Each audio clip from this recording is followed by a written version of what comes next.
Premier ലീഗിൽ വിജയവഴിയിൽ തിരിച്ചെത്തി ലിവർപൂളും ചെൽസിയും. തുടരെ പരാജയങ്ങളുമായി പൊറുതിമുട്ടിയ ലിവർപൂൾ അസ്റ്റൺ വില്ലയെ പരാജയപ്പെടുത്തി.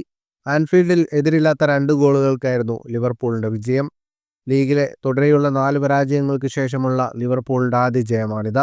ആദ്യ പകുതി അവസാനിക്കും മുൻപ് മുഹമ്മദ് സലയും രണ്ടാം പകുതിയിൽ റയാൻ ഗ്രാവൻബർച്ചുമാണ് ലിവർപൂളിനായി ലക്ഷ്യം കണ്ടത്. ജയത്തോടെ 18 പോയിന്റുമായി ലിവർപൂൾ ലീഗിൽ 3-ാം സ്ഥാനത്തേക്ക് എത്തി. അസ്റ്റൺ വില്ല 15 പോയിന്റുമായി ലീഗിൽ 11-ാം സ്ഥാനത്താണ്.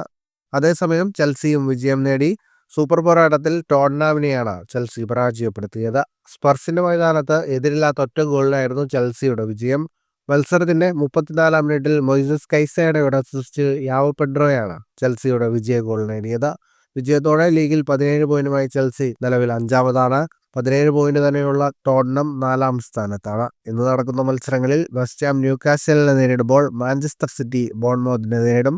രാത്രി 10 മണിക്ക് സിറ്റിയുടെ മൈതാനത്താണ് മത്സരം. സണ്ടർലാൻഡും എവർട്ടണും ഇന്ന് ഏറ്റുമുട്ടും. ഫുട്ബോൾ ലോകത്തെ കൂടുതൽ വാർത്തകൾക്കും വിശേഷങ്ങൾക്കുമായി സ്പോർട്സ് കഫേ സബ്സ്ക്രൈബ് ചെയ്യുക.